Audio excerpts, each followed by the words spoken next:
Well, good morning, everyone, and welcome to Hope Church. If you're new, my name is Jason. I just thought I'd make it dramatic. See if you guys are wondering, is he really going to come out on stage? I haven't been on stage in 8 weeks. We've been doing some other things around the church. But if you're new, you picked a great Sunday to be here as we're kicking off our new series, You Asked For It. And this series is a little bit different than what we typically do as a church. And normally, when it's time for a new series, I pick a topic and then I talk about it till I'm tired of talking about it, and then I move on to a new topic. It works really well for me. But what we did back in June is we turned it over to you, and we said, we want to hear from you. What do you want to hear about from the Hope Stage? What topics would you like addressed? What questions do you have that you would like to hear answered? And I was a little surprised by the volume of the responses, to be honest. We had 117 submittals. And each of those submittals was not one question or topic. Many of them had multiple questions. Some of you were kind enough to outline an entire message series for me, saving me so much work. And one woman who will not be named, but she knows who she is, has the record of 12 questions in one submittal. So as a result, today we're starting a brand new 3-year-long message series called You Asked For It, to teach you to never ask for anything again. No. So we had all these questions, and we said, what are we going to do with all these? So we looked through all of them, and we looked for common themes, were questions that touch on the same topic or the same concern, and we grouped all of them together.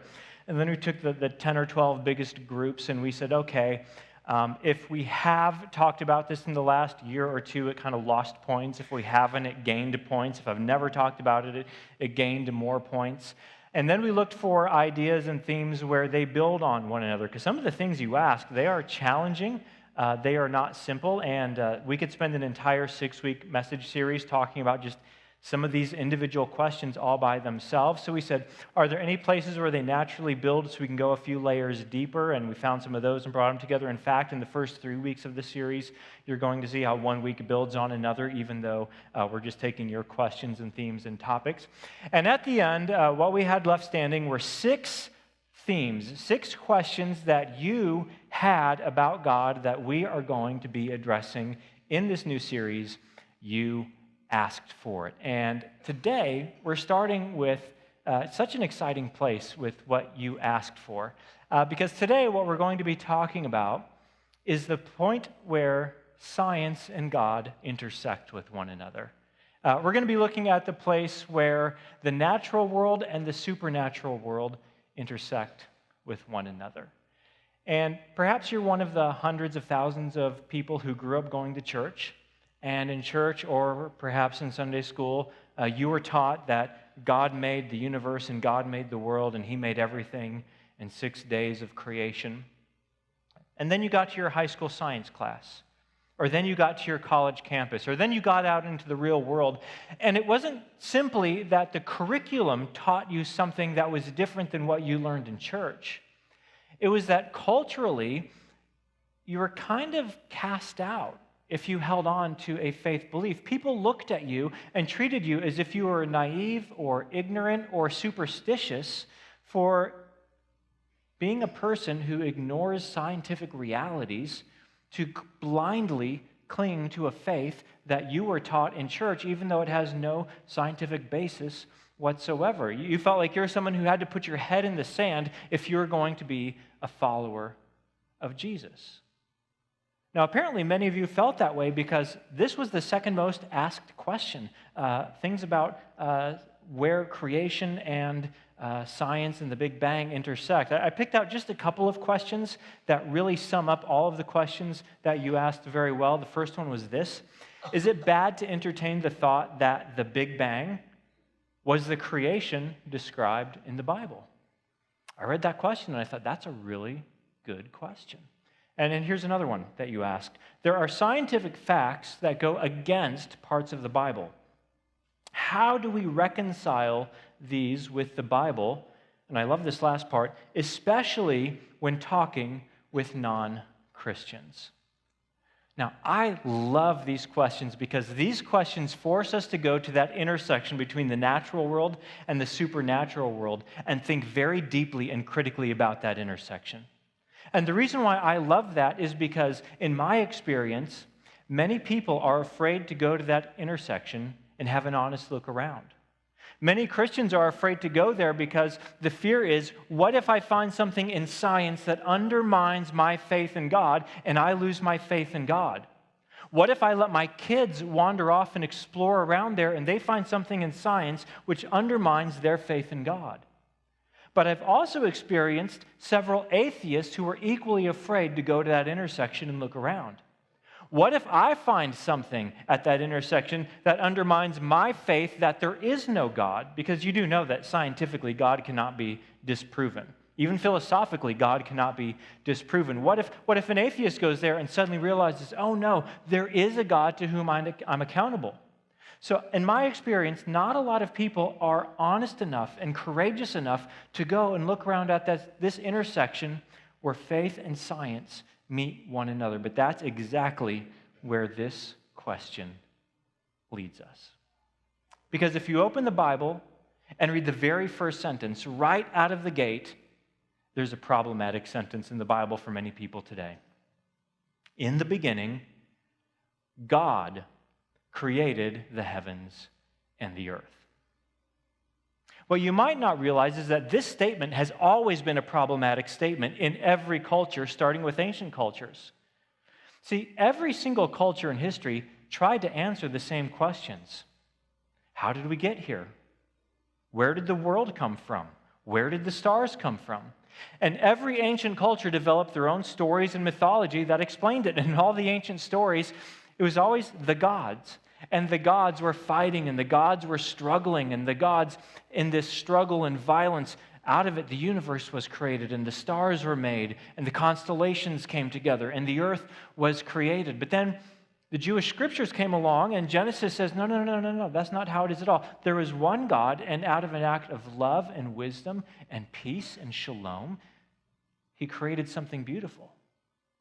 And this is why only in the Genesis account do we have a story of creation that elevates the value of all people. Because in all the other mythological accounts, people were just there to be the toys of the gods, the slaves of the gods, the playthings of the gods. But then in this account we say, no, you are made in the image of God, and you have value. And not just that you have value, men and women have equal value. People of different cultures and races and skin colors are all made in the image of God, and they all have value. In ancient cultures, this was rejected by them for those reasons. Now, you know it's definitely rejected by many within the modern scientific community, but what you might not know is that 100 years ago, this sentence was problematic in the scientific community for an entirely different reason. I want to take you on a little bit of a journey to historically help you understand how we arrived at the Big Bang in science today. 100 years ago, and only 100 years ago, which isn't that long really, the prevailing wisdom within the scientific community said that the universe, as we know it, is eternal. It's always been there. The earth has always been here. The sun has always been here. The stars, they have always been here. They are simply eternal, and furthermore, they are static. All just hanging out in the same place. They've been there forever. They're going to be there forever. But then along came a scientific disruption. A scientific disruption by the name of Albert Einstein. Maybe you've heard of him. And from 1914 to 1917, Einstein was struggling to develop his theory of general relativity. And one of the biggest struggles that he had in developing it was that he did not like the implications of where his theory was leading him. Because according to his theory, it was impossible for the universe to be eternal and static, which he believed at the time. Because according to relativity, eventually the universe, because of its gravitational mass, would collapse back in on itself, meaning it could not have been around here forever, or it already would have done so. But that's exactly the conclusions to which his theory was leading him. And then, in 1919, a guy by the name of Arthur Eddington did an experiment during a solar eclipse. And it's a very famous experiment. You can read about it online. And in this experiment, he found evidence that strongly supported Einstein's theory of relativity and that confirmed that, indeed, the universe is not eternal or static. And then a few years later, in 1927, we got to Edwin Hubble. Now, you know him for his role as the villain in several James Bond films, but before that, he was a very famous scientist, and in fact, our Hubble Space Telescope was named after this guy. In 1927, he looked through a telescope in California and noticed the red shift in all of the lights from all of the stars and all of the galaxies in our universe, meaning that they were moving further away from us, and the further away the galaxy, the faster it was moving away from us. And then in 1929, Einstein traveled to California to visit Hubble and look through the telescope and observe the phenomena for himself. And then, starting about 90 years ago in 1929, the entire scientific community around the world began to embrace the idea our universe is not eternal. It has not always been here. It definitely had a beginning. At that point, scientists began to theorize, well, what started the universe then if it had a beginning and it wasn't here forever? Now, there were several ideas and theories, and one of them was the Big Bang. You might be surprised to learn that it wasn't until the 1990s that all other theories were discredited, and the Big Bang theory was the only theory left standing from the fray on where our universe came from. Now, when we speak about the Big Bang scientifically, here's what the Big Bang theory is if you sum it all up. The universe, as we know it, started when a small singularity. Now, that's kind of a scientific term, a singularity. But basically, a small singularity is something that is so small it is one-dimensional, okay? So we live in a 3D world. It's so small that it is a one-dimensional singularity of infinite density, and it exploded, creating matter, four things: matter, energy, space, and time. In other words, according to our scientific understanding, before this singularity exploded, there was no matter, no stars, no planets, no energy. There was no space, didn't even exist. There was no space before the Big Bang, and there was no time. Time did not exist before the Big Bang happened. There was just nothing. And then inflated over the next 13.8 billion years to the cosmos that we know today. That's the Big Bang theory. This tiny singularity exploded into everything 13.8 billion years ago. And the question is, if I'm a follower of Jesus, what do I do with this? If I'm a follower of Jesus, what do I do with what the entire scientific community has said? That's what happened. Now, to address the question today, just to warn you, we're going to be looking more at science than we are at the Bible. Okay, we're going to have some Bible for sure, but we're going to be looking more at science, and let me explain why. Part of the question that was asked was, and how do we explain this to our non-Christian friends?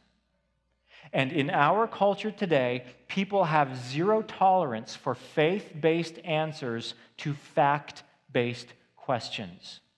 If you're talking with your friend about where did the universe come from, and all your answer is, well, the Bible says, we live in a culture, I think that's a great answer, but we live in a culture where that gets you zero traction in the conversation. Doesn't mean you shouldn't use it, but we need to look at what science also says about the origin of the universe. Now, here's what that means. Some of you love science, and at the end of this message, you're going to be disappointed because you're going to say, Jason, you did not go deep enough into the science. Did you know this and that and this and that and this and that? The reality is, we could line up for the next 52 Sundays, a scientist every week to come and talk about cosmology and where our universe came from, and we would still only be scratching the surface, okay? It's a big subject with lots and lots of ideas. However, others of us in the room, let's say science wasn't your favorite subject in high school, and your eyes are already rolling back in your head, and you're like, why are we talking about science in church? If that's you, you need to turn to the person next to you and say, you should not have asked for it. Why? Why did you ask for it? Because this was not my idea, and honestly, I probably wouldn't have tackled this one today if you had not asked for it. But no matter where you're coming from, I am going to give you some tools to address those questions that you asked for this series. So, it's very simple, actually, to address the questions, and there's 4 key ideas you need to keep in mind. Number 1, scientifically speaking, our current understanding, and is widely accepted within the scientific community today, the universe had a beginning. Now, we already looked at the history of why we got to the Big Bang Theory and why the scientific community embraced it, but I want to show you just 2 more super simple reasons why the scientific community is convinced the universe had a beginning. One is what's referred to as the cosmic microwave background radiation. So we pointed a big radio telescope at the farthest reaches of the universe and said, "Say cheese," and took a picture, and this is what we got. What this is radiation from the edges of our universe that scientists sometimes call the afterglow from the Big Bang. In other words, if 13.8 billion years ago there was a massive explosion from a singularity that became everything we have it today, this is exactly the afterglow we would expect to find at the edge of our universe if that indeed happened. Now, this was discovered in the 60s for the very first time. It changed everything. It really elevated the Big Bang Theory. Again, it wasn't until the 90s it kind of ruled out all other options. But what's interesting about this is there are 0 competing theories that even explain why this is here if there was not a Big Bang that launched our universe a long time ago. So that's one piece of information. The second reason why we know the universe had a beginning scientifically is the second law of thermodynamics. This is a law of physics that basically says everything in our universe is running out of usable energy. Okay, that coffee you're sipping right now, it was hotter when you picked it up from the coffee shop or when you put it in your mug this morning, and it's cooler now. Why? Because everything in our universe is losing energy and breaking down. We can do things to try and slow down, like put it in a stainless steel cup, but it will eventually be cold. Or take your car, for example. If you fill up on gas this weekend, your car will lose energy and it will run out. And even if you keep replenishing that energy with new energy, eventually your car will start to wear out. And you will have to repair your car until it gets to the point where you just tow it to the junkyard or trade it in at the dealership because it ran out of energy. Your clothes run out of energy and they start to fray. Well, our clothes don't. We're Americans. We just get tired and buy new ones. But clothes wear out, shoes wear out, your car wears out, and you wear out. Okay? And that's not fun. It's true. That's the second law of thermodynamics in play. Our universe is running out of usable energy. Now, if the universe were eternal, we would have run out of energy by now. Okay, just like if you started your car eternally ago, it would have run out of gas by now. The universe is the same way. So what the second law of thermodynamics tells us, which is a law of physics, is that we're running out of energy. Therefore, from that we can tell with certainty the universe had a beginning. Second thing we know is that everything that had a beginning had a cause. This is called the law of causality. You just might call it cause and effect. What that means is, if suddenly a paper airplane landed on stage, you would not think to yourself, wow, that airplane created itself and took flight and landed on the stage. You would think someone in the bleachers doesn't appreciate the message this morning. They got bored, folded up the program, and sent Jason a note to tell him, would you please shorten it up? Packers aren't playing, but it is football season. We got things to do. That's what you would assume. Why? Because everything that has a beginning had a cause. You had a beginning, and do you know why? Because you were caused. Everything that has a beginning had a cause, which means if our universe had a beginning, guess what? It had a cause. That leads us to our third point. Therefore, the universe had a cause. Science leads us to understand the universe had a beginning. The laws of physics teach us that everything that had a beginning had a cause. Therefore, something caused the universe. This is why if you read about the Big Bang in scientific journals, you will find all kinds of theories about what caused the Big Bang because we understand we needed something to cause it. But here's the million-dollar question. Is it possible that natural forces caused the Big Bang? You tracking with me? Is it possible that natural forces in our universe caused the Big Bang to happen? The short answer to the question is no. And here's the reason why. Before a Big Bang happened, there were no physics. There were no laws of physics. Do you know why? Because there was no universe for them to exist in.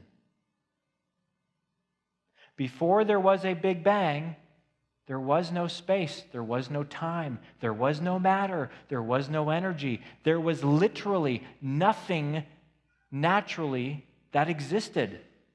All we had was this singularity, this idea that there was a one-dimensional thing, a one-dimensional point of infinite density that exploded into the entire universe that we have today.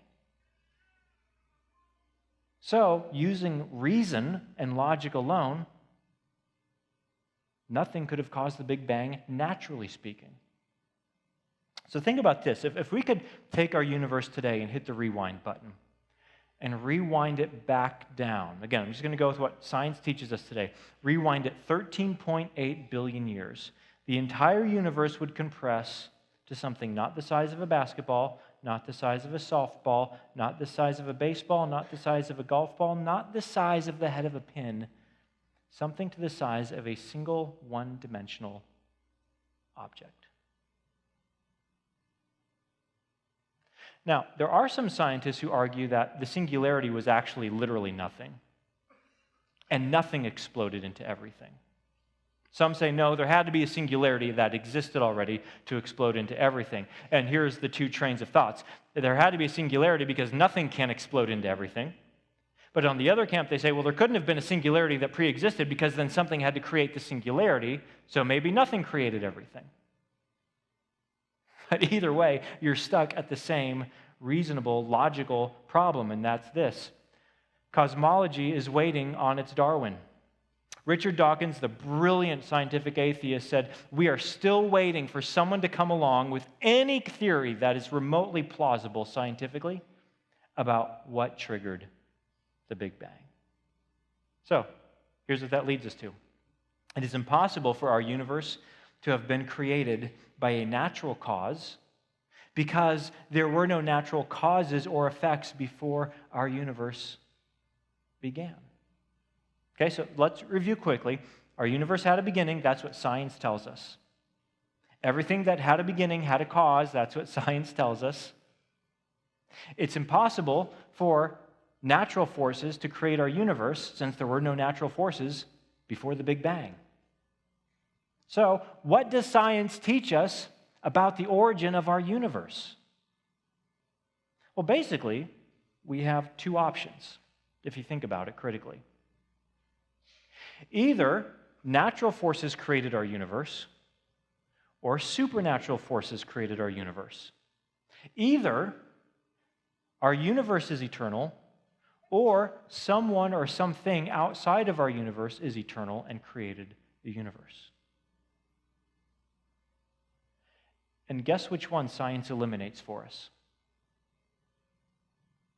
Science eliminates the possibility that natural forces created our universe, which only leaves supernatural forces. Science eliminates the possibility that something inside of our universe created the universe, which only leaves something outside of our universe created the universe. Now, at this point, if you're still thinking critically, you can say, whoa. Are you telling me that God was there and doesn't God need to be created if there is a God? It's a great question. Hang on to it. We're going to come back to it. But first, I want you to imagine something. Imagine for a moment that it was possible for natural forces to create our universe, which scientifically isn't possible, but let's pretend that it was. And let's pretend that natural forces created the Big Bang, and here we are today.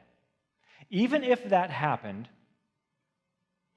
the statistical odds of it happening are so improbable, they're impossible. Well, think of it this way. Let's say you won an all-expense-paid vacation to New York City for a week. Everything is covered, and all your expenses are paid, and you are put up at a luxury hotel in New York, and you are thrilled, and you check in, and the bellhop takes you up to the 35th floor into the penthouse suite, and you walk into this luxurious room, and you rush outside to the balcony to see the beautiful skyline of Manhattan, and as you walk out and you lean against the rail, it breaks, and you fall. And you scream. But strangely, you discover that the scream doesn't end with a splat. It ends with you in a cocoon of soft pillows with feathers flying in the air, because it just so happened that there was an open-air trailer transporting defective pillows from a local mattress factory to the dump as you fell out of the balcony. Okay? You would say, okay, little improbable that I want a trip to New York, and I happened to fall off the balcony at precisely the time this open-air trailer was driving by. A little improbable. Yet statistically far more probable than our universe being able to exist, even if there was a natural cause to the Big Bang. Let me give you some examples of what I'm talking about. Our planet exists in what's sometimes called the Goldilocks Zone. We are just the right distance away from the sun, where if we were any closer, the surface of the planet would be too hot for life to exist. If we were any further, our planet would be too cool for life to exist. We're just in this just right zone, just happens to be in this just right zone orbiting around the sun. Now, that's interesting, but what about the gravitational constant? In other words, there is a constant force at which gravity is pulling on you every single moment of your life. Now, if we could adjust the gravitational constant just 5%, okay, not double it, not triple it, just make it 5% stronger, okay? That's called sales tax in Wisconsin. I don't think sales tax has kept you from buying too many things. If we could make gravity 5% stronger, we would all die, because that would pull us 9% closer to the sun, which would pull us out of the Goldilocks zone. But that really doesn't matter, because the scientific theory says that the Earth's core would actually collapse under the weight of the world before we could be pulled closer to the sun, and then we would all die. But that's all theoretical, of course, because if gravity was 5% stronger, stars would not have been able to form. They all would have imploded in on themselves. Or what if it was just 5% weaker? Then you have the opposite problems. Not only would we be out of the Goldilocks zone, doesn't matter, because stars wouldn't have been able to form because there wasn't enough gravitational force to bring them together. Or consider the level of oxygen in our atmosphere. 21% of what you're breathing right now is oxygen. If it were 25%, we would start fires every time you lit up a cigarette. Not you, other people. And if it were down to 15%, we would all suffocate. Just happens to be dialed in just right for life to flourish. Or here's my favorite. Think about the electromagnetic coupling constant. You're like, I was just thinking about that this morning, Jason. I am so glad you brought that up in church, because I woke up this morning saying, this is a day the Lord has made. Thank you, Jesus, for the electromagnetic coupling constant. You should be thanking Jesus for that. Here's why. This is the force that connects electrons to protons in atoms. And atoms form the elements that we have in the periodic table of elements. If this force were any stronger, those electrons would stick so tightly to the protons, to the nucleus, they wouldn't be able to form bonds with other atoms. Meaning we could have hydrogen and we could have oxygen, but we couldn't have H2O because the force was too strong to make molecules. If it were any weaker, the electrons would just be flying around and they wouldn't bond to protons because it was too weak, and we would literally have a universe with nothing but protons and neutrons and electrons and no atoms. But it's dialed in just right for our universe to exist. Now, there are over 200 of these constants in physics. Of all these equations that are dialed in just right to make the universe even possible and to make life even a possibility. So imagine a board with 200 dials on it, and each of them has 1,000,000 settings on it. And if you walked up to that board and changed just one setting on one dial, the universe doesn't exist anymore, or you don't exist anymore. See, that's not simply a statistical improbability. That has entered the realm of a statistical impossibility. And it's not even reasonable then to say that nature made all of this.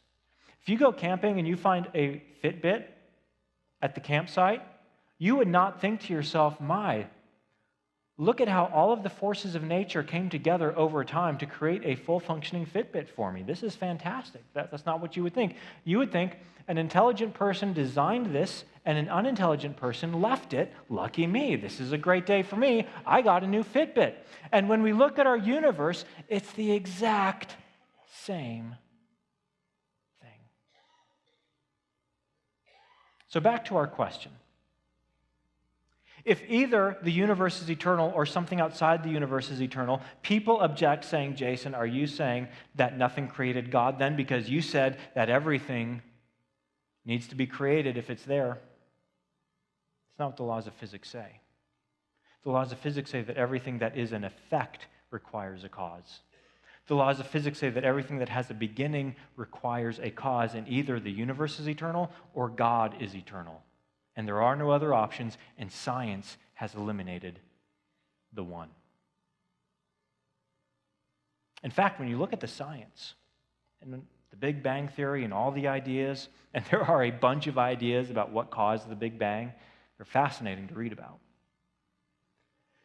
There is exactly one theory that accounts for all of the scientific data as we know it today. And here's what it is. Oh, I forgot this Stephen Hawking quote. How could I forget that? It would be very difficult, said the brilliant atheist Stephen Hawking, to explain why the universe would have begun in just this way, except as the act of a God who intended to create beings like us. And Hawking spent his entire adult life trying to find a reason or an explanation for how this universe had begun in just this way without God. And he failed. So what's the one theory that doesn't contradict any of our current scientific data about the origin of the universe? And God said, "Let there be light."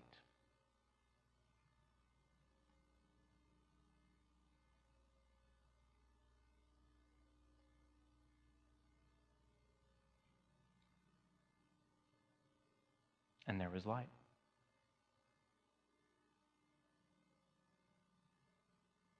Across our universe, which is estimated to be 93 billion light years across, what we see when we discover it is how big and powerful and wise the creator of this universe actually is. I love what the psalm writer said in Psalm 19. The heavens declare the glory of God. See, when we look up into the night sky, when we look out into our solar system, when we look out into the Milky Way, when we look out into the hundreds of billions of galaxies we have discovered in our universe, the reason why there are so many of them and they are so big and they are so massive is that they are there to preach a sermon, and they are preaching a sermon about the glory of God. The skies proclaim the work of his hands. They're saying, see what he's done. Look at what he's done.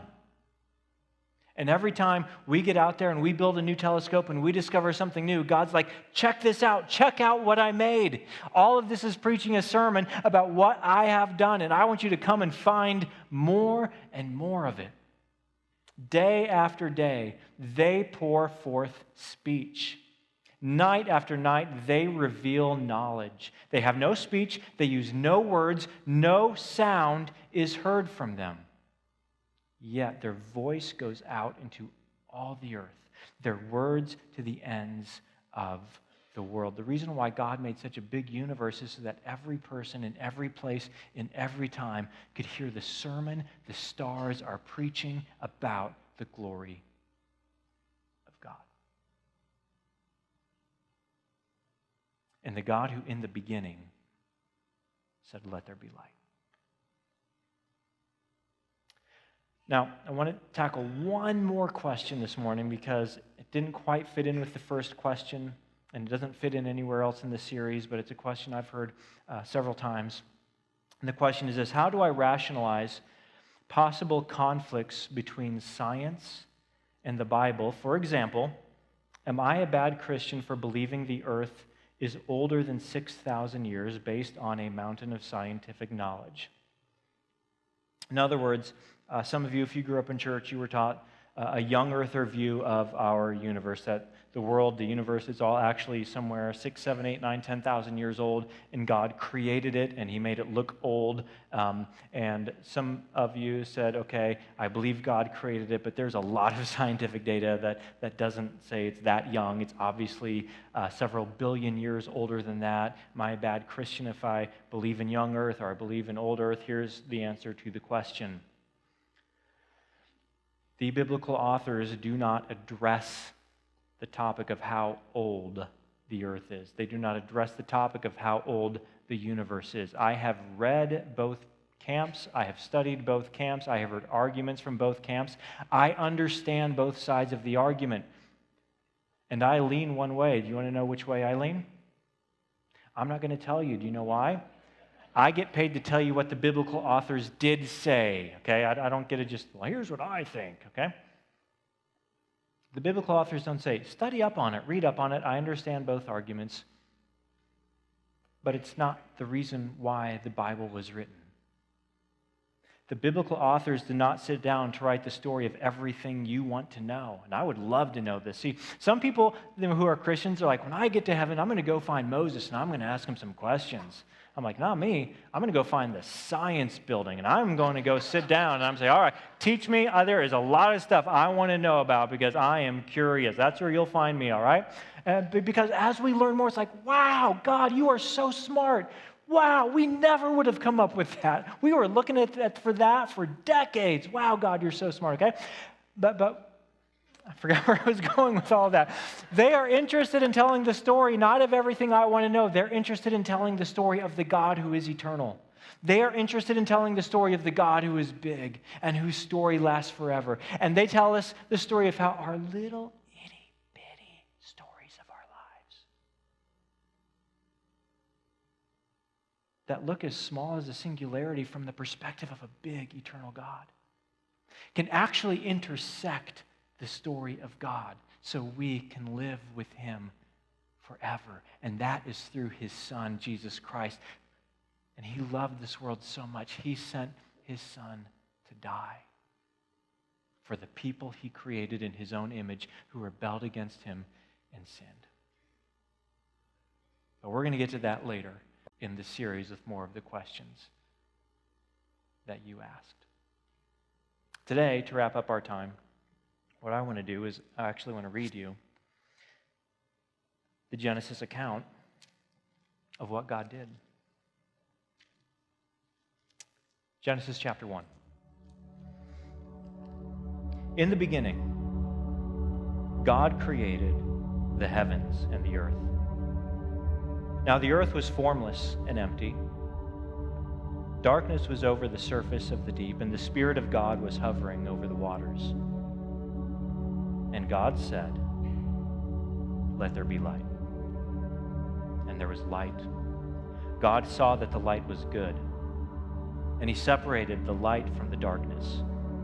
God called the light day, and the darkness he called night. And there is evening and there is morning, the first day. And God said, "Let there be an expanse between the waters, to separate water from water." So God made the expanse and separated the water under the expanse from the water above it, and it was so. God called the expanse sky, and there was evening and there was morning the second day. And God said, "Let the water under the sky be gathered to one place, and let dry ground appear." And it was so. God called the dry ground land, and the gathered waters he called seas. And God saw that it was good. Then God said, "Let the land produce vegetation, seed-bearing plants, and trees on the land that bear fruit with seed in it, according to their various kinds."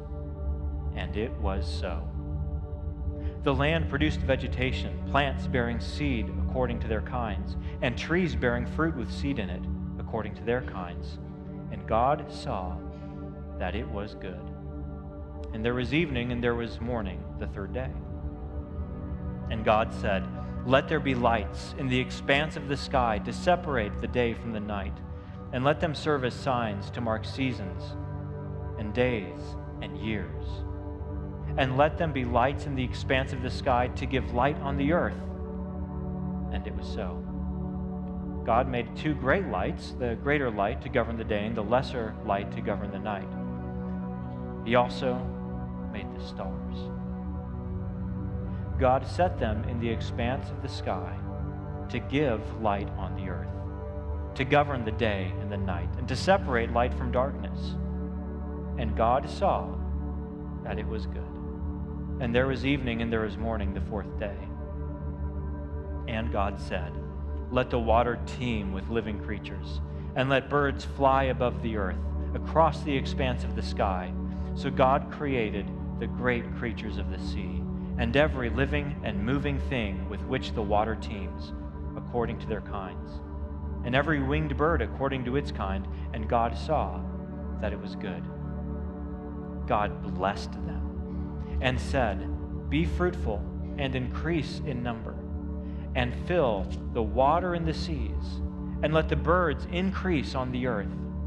And there was evening and there was morning the fifth day.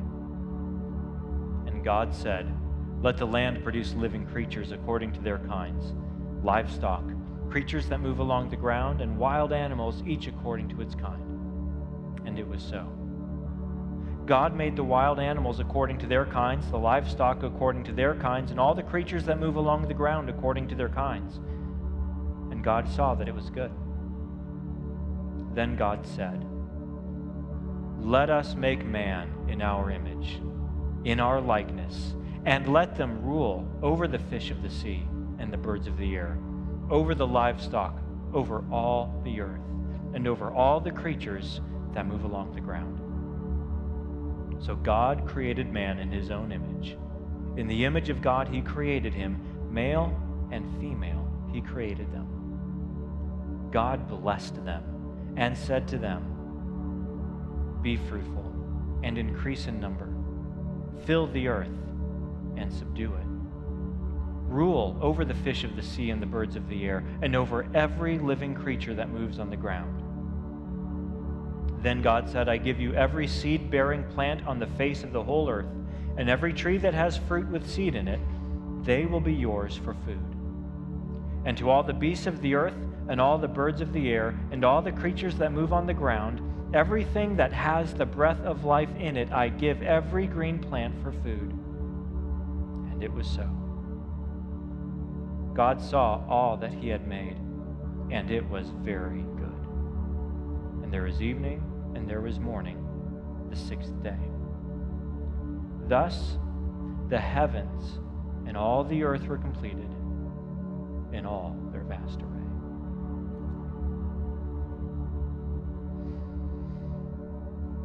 Science is not at odds with God. It's how we discover more and more of the glorious God who made everything. But that's not the biggest reason why you should believe in him.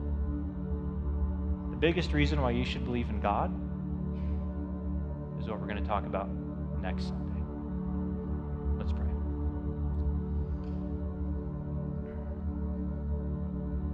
Father, you are a God of creative power and wisdom.